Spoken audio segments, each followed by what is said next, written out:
बोल जगत गुरु सतपाल की। उसी समय सैकड़ों विख्यात वेश्याएं विविध सवारियों पर आरूढ़ होकर आगे बढ़ती हैं। वे सभी भगवान से मिलने के लिए अत्यंत उत्सुक हैं और उनके सुंदर रूप मंडल चमचमाते कुंडलों से सुशोभित थे, जिनके कारण उनके ललाट की शोभा बढ़ रही थी।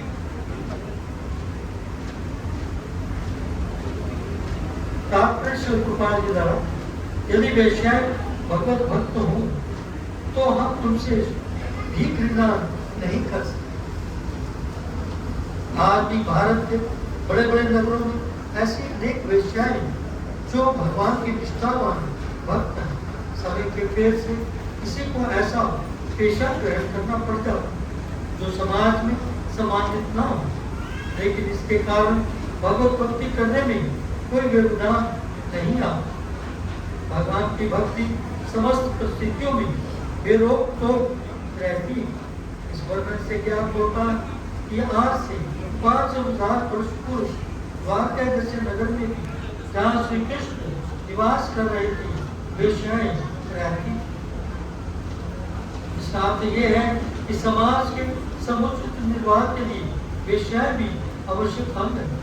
सरकार शराब की दुकानें खोलने देती तो इसका अर्थ यह नहीं है कि सरकार मदिरापान को प्रोत्साहित करती। भाव यह है कि लोगों को एक ऐसा वर्ग है जो किसी भी कीमत पर मदिरापान करेगा, और ऐसा अनुभव है कि मद्य निषेध से बड़े बड़े शहरों में शराब की तस्करी को बढ़ावा मिला। इसी प्रकार को व्यक्ति घरों में संतुष्ट नहीं हो पाते, उन्हें ऐसी छूट की अपेक्षा रहती है कि यदि वेश्या न हो तो ऐसे निम्न लोग दूसरों को वेश्यावृत्ति के लिए प्रेरित करेंगे। अच्छा हो कि वेश्याएं बाजारों में उपलब्ध हो, जिससे समाज की पवित्रता कायम रहे। समाज के अंदर वेश्यावृत्ति को प्रोत्साहन देने की अपेक्षा वेश्यावर्ग को बनाए रखना अच्छा होगा। वार्षिक सुधार को सभी लोगों को भगवत भक्त बनने के लिए प्रबुद्ध करना, जिससे जीवन के समस्त पत्रोन्मुख मार्गों को पर रोक लगे। विष्णु स्वामी वैष्णव संप्रदाय महान आचार्य श्री वल्लभ ठाकुर अपने व्यस्त जीवन में एक वेश्या के प्रति अत्यधिक उत्सुक, जो भगवान की भक्ति। एक रात जब घनघोर वर्षा हो रही तथा बिजली कड़क रही थी, तो उसी में वल्लभ ठाकुर चिंतामणि के घर पहुंचे। मैं आश्चर्यचकित थी कि ऐसी भयानक रात्रि में बाहर से उभरती नदी को पार करके ठाकुर कैसे आ गए। उसने वल्लभ ठाकुर से कहा, उस नगर में स्त्री के हाड़ मास के प्रति उनका जो आकर्षण है, यदि उसे भगवत भक्ति में भगवान की दिव्य सुंदरता के प्रति लगाया जाए तो अच्छा होगा। ये ठाकुर के लिए परीक्षा की घड़ी थी और वे वेश्या के बच्चों से आत्म साक्षात्कार किए हुए। बाद में उन्होंने उस वेश्या को अपना गुरु माना और उन्होंने अपने काव्य में कई स्थलों पर चिंतामणि के नाम का गुणगान किया, जिसने उन्हें सही मार्ग दिखाया। भगवद गीता में भगवान कहते हैं, हे पिता पुत्र, निम्न कुल में उत्पन्न चांडाल नास्तिकों के वंश में उत्पन्न मनुष्य का वेश्याएं तक भी जीवन की पूर्णता प्राप्त करेंगे यदि वे भगवान की अनन्य भक्ति का आशय ग्रहण कर लें, क्योंकि भक्तिमय सेवा के मार्ग में नीच कुल में जन्म तथा वृत्ति अवरोधक नहीं है। ये मार्ग तुम सबों के लिए खुला है जो उसका अनुगमन करना चाहते। ऐसा प्रतीत होता है कि द्वारका की वेश्या जो भगवान से मिलने के लिए इतनी उत्सुक थी, उनकी अनन्य भक्ति थी और इस तरह भगवत गीता के उपरोक्त वचन के अनुसार वे सभी मोक्ष के अतः समाज में जिस एकमात्र सुधार की आवश्यकता है वह सारे नागरिकों को भगवत भक्त बनाए। इस तरह उनमें स्वर्ग के निवासियों के समस्त सद्गुण स्वतः आ जाएंगे। दूसरी ओर जो अभक्त है उनमें एक भी सद्गुण नहीं होता, भले ही भौतिक दृष्टि से भी कितने ही उन्नत क्यों न। अंतर इतना ही है कि भगवान मोक्ष के वृक्ष पर होते हैं, लेकिन अभक्त बंधन में अधिकाधिक उलझने के मार्ग पर पहुंचते हैं। सब प्रकार की प्रगति की खूबसूरती यह है कि लोग मोक्ष के मार्ग के लिए शिक्षित हैं या नहीं और उस पर अग्रसर है या नहीं।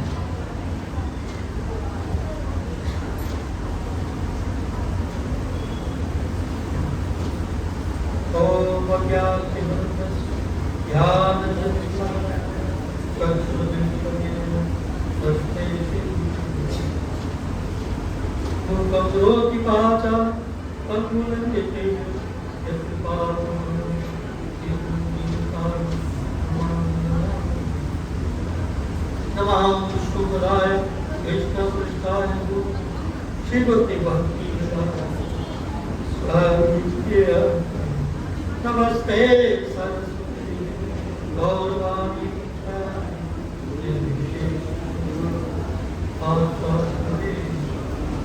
जय श्री कृष्ण चैतन्य प्रभु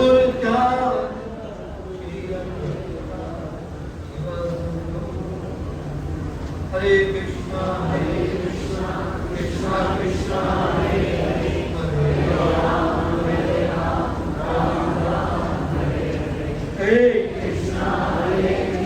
कृष्णा कृष्णा हरे हरे हरे राम राम राम हरे हरे कृष्णा कृष्णा कृष्णा हरे हरे हरे राम राम राम हरे हरे। श्रीमद् भागवत महापुराण की जय।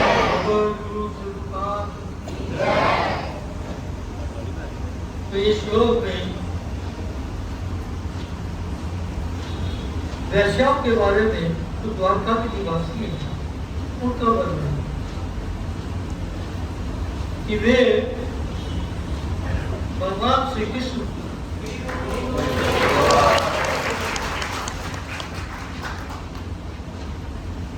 मिलने के लिए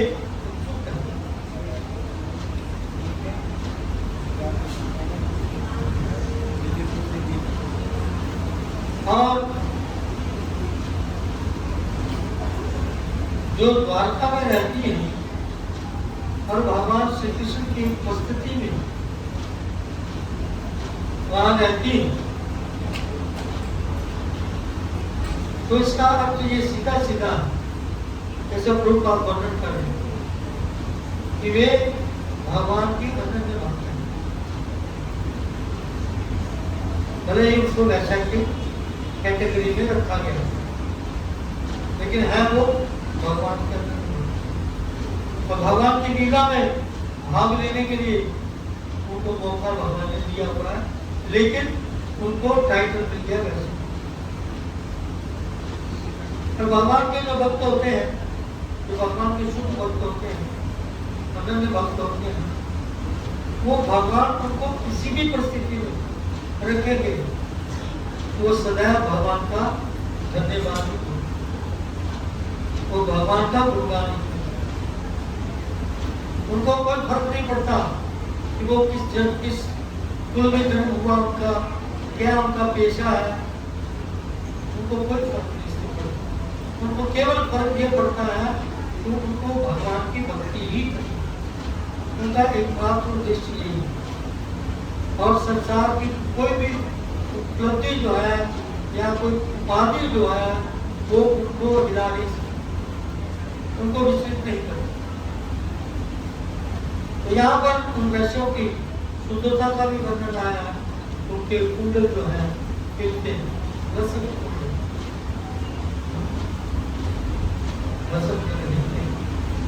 अभी आप जब हम लोग कार्तिक के महीने में भगवान दामोदर का गुणगान करते हैं तो वहाँ भी उनके कुंडल हिलते हैं, कैसे हिलते हैं? वहां भी बोलना शब्द का कथन। क्यों हिल रहे हैं वो? इस कारण से हिल रहे हैं, भगवान श्री कृष्ण के कुंडल अभी बाहर उठते हैं, वो माता ने उनको पकड़ा हुआ उंगली से बांधा हुआ। किस कारण से हिल रहे हैं? हाँ, भगवान शिष्टियां ने रोते हैं, उनके आंखों में आंसू आ रहे हैं और उनके यहाँ पर ये जो रेखा युक्त कंठ है उनका, 3 रेखाएं हैं भगवान के, 3 रेखा बच्चे लोग रेखा चलती है, वो बनाता है। 3 रेखाएं भगवान की और गले में मोतियों की माला है, वो भी हिलती है क्योंकि भगवान शिष्टियां ले रहे हैं। तो यहाँ पर भगवान की जो कृपा है वो सबके लिए, वो कोई भी भक्त हो सकता है, किसी भी कुल में, किसी भी देश का, किसी भी जाति का कोई भी भक्त हो सकता है। बड़े बड़े महान भक्त हुए हैं भिन्न भिन्न जातियों। आज भी आप देखो कि प्रभुपाद के शिष्य, आपके शिष्यों के बहुत सारे भिन्न भिन्न देशों के, भिन्न भिन्न जातियों के भक्ति करते हैं और बड़ी श्रद्धा और लगन से शुद्ध भक्ति करते हैं। और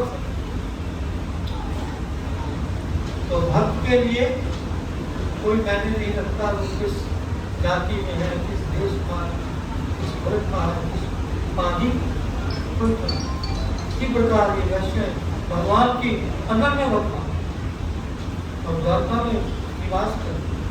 तो वो बात कहते हैं कि समाज का उस समय भी व्यवस्था बनाए रखने के लिए हर प्रकार की जो व्यवस्था है समाज को संतुलन बनाने के लिए वो आवश्यक। और ये समाज को कुछ, क्योंकि ये प्रकृति है, प्रकृति जब कार्य करती है तो वहाँ रजोगुण, तमोगुण, सतोगुण तीनों विराजमान होते हैं। लेकिन जहाँ पर भगवान विराजते हैं वहाँ केवल शुद्ध सतोगुण ही होता है, शुद्ध सत्व। जैसे पूर्व समय में भी कुछ व्यावसाय जो है नाच गाना करती है, आज भी कई जैसे विशेषकर बिहार और यूपी में कई जगह उनको बुलाते हैं, शादियों में नाच गाना करवाते हैं, तो उनको वैसे ही करते हैं। तो समाज के अंदर ऐसे लोग होते हैं जो कि पराई स्त्रियों का नाच गाना देखना चाहते हैं, तो इसलिए वो समाज में ऐसी व्यवस्था बन जाती है। तो वो बात कहते हैं इससे अच्छा है कि लोग दूसरों को जबरदस्ती वैश्यावृत्ति में लगाएं, तो एक वर्ग स्थापित होना चाहिए ताकि समाज में कुरीतियां जो है कम हो, कुरीतियां कम। इसी प्रकार समाज को संतुलित बनाने के लिए सरकार भी कई सारी स्कीमें चलाती है। तो लेकिन जरूरत क्या है? लोग दोहराते हैं कि जरूरत समाज में है भक्ति। जब भक्ति होगी तो कुरीतियां धीरे धीरे खत्म होगी, धीरे धीरे। तो जरूरत है अच्छे भक्त बनाने के, प्रचार, भक्ति के प्रचार। जगह जगह जिसको भी देखो, यार देखो का कृष्ण उपदेश भगवान ने एक कहा, तो उनकी आज्ञा है कि जिसको भी देखो कृष्ण का उपदेश करो, भगवान को नाम का तो उच्चारण करने के लिए उनको बोलो कि हरे कृष्ण कृष्ण कृष्ण हरे हरे, हरे राम राम राम हरे हरे। इसका उच्चारण सबको बोलो, नाम करो। एक वक्त में गुरुपाद के लेक्चर कर रहे थे, तो उसने पूछा कि यहाँ तो भगवान श्री कृष्ण की फोटो भी है, विग्रह है मंदिर में, हाँ? लेकिन भगवान राम का कोई चित्र भी नहीं है, इसलिए प्रसन्न किया। यहाँ तो मंदिर में राम परिवार की है, जमुना जी की है, तो उसमें कोई परिस्थिति होगी कि वहां पर भगवान राम का चित्रपट नहीं था। तो उसने प्रश्न किया कि राम जी का चित्रपट नहीं है। तो प्रभुपाद क्या कहते हैं? प्रभुपाद कहते हैं कि भगवान का नाम है, राम भगवान का नाम तो है। उसे फिर कुछ प्रभुपाद ने फिर वही कहा, तो नाम और नामी में भेद नहीं है। प्रभुपाद यही समझाते हैं। तो इसलिए हम भगवान का नाम लेंगे तो स्पष्ट है कि नामी भी वहां पर स्पष्ट है। अर्थात भगवान श्री कृष्ण भगवान राम स्वयं वहां स्पष्ट है। तो भगवान के नाम का प्रचार मौके मौके पर समय समय पर हमें करने का के लिए उत्सुक रहना चाहिए और दूसरों को भगवत भक्ति की ओर लगाने का प्रयास करते रहना चाहिए। यही प्रभुपाद चाहते हैं और इसी के लिए हमें हमेशा तत्पर रहना चाहिए, क्योंकि भगवान की भक्ति से ही जीवों का कल्याण है। और भक्ति नहीं करेंगे तो भगवान के धाम में जीवात्मा नहीं जा पाएंगे, तो नहीं जा पाएंगे तो कल्याण का कल्याण इसी में है कि वे भगवान की भक्ति करें और भगवान के धाम को जाओ। नहीं तो ये संसार में बार बार जन्म लेना, बार बार मरना, वाले का घर कष्ट पदम पदम विपता, पग पग पर विपताएं हैं। एक कदम उठाएंगे तो अगली विपता तैयार होती है। उसको हल करने के लिए अपनी एनर्जी लगाएंगे, शक्ति लगाएंगे तो दूसरी आपकी विपता तैयार होगी। लेकिन जब आप भगवान की भक्ति करेंगे तो भगवान की कृपा से विपताएं धीरे धीरे कम होना शुरू हो जाएगी और हम शांति को प्राप्त, सुख शांति का भेद केवल एकमात्र भगवान की भक्ति में। लोग कहते हैं कि मन बड़ा अशांत है, बड़ा अशांत। अशांत इसलिए है क्योंकि वो भगवान की भक्ति में रत नहीं है। अगर भगवान की भक्ति में लगेंगे, शुरुआत ही करेंगे, तो गुरुपाद समझाते हैं कि ये जो क्रिया है, ये भक्ति की जो प्रोसेस है, जो क्रिया है, ये अपने आप ही शांति दे देगी, सुख शांति दे देगी। इसमें से आपको ढूंढने की जरूरत नहीं है, आवश्यकता नहीं है। ये जब आप इसमें लगते हैं तो आपको शांति और सुख दोनों मिलना अपने आप शुरू हो जाते हैं, क्योंकि इस क्रिया में ही ये उपलब्ध है। तो भगवान की भक्ति में ऐसी ही अनंत शक्तिमान है भगवान। तो वो उनके भक्ति में जो व्यक्ति लगेगा तो उनके ऊपर जब भगवान की कृपा होगी तो निश्चित रूप से उस शांति और सुख को प्राप्त होगी। तो अधिक समय ना लेते हुए, क्योंकि 2 बज रहे हैं, तो अभी थोड़ा सा प्रश्न उत्तर कर लेंगे। किसी का कोई प्रश्न हो, कोई शंका हो तो वो पूछ सकते हैं। आज का मुद्दा है भगवान की भक्ति का, जिसको गुरुपाद ने जोड़ दिया है कि हम भक्ति करें और संसार के कार्य को अपने को छोड़ दें। हरे कृष्ण। भागवत महापुराण की कोई प्रश्न पूछना चाहता है पूछ सकते हैं आज के विषय के विषय। किसी का कोई प्रश्न नहीं है? धन्यवाद आप सबका। तो अभी ठाकुर को भोग लग गया है, प्रसाद नीचे रेडी है, आप सब लोग प्रसाद ग्रहण करने का प्रयास करें। आज हम टोकन नहीं देंगे किसी को, आज बिना टोकन के ही बात करें।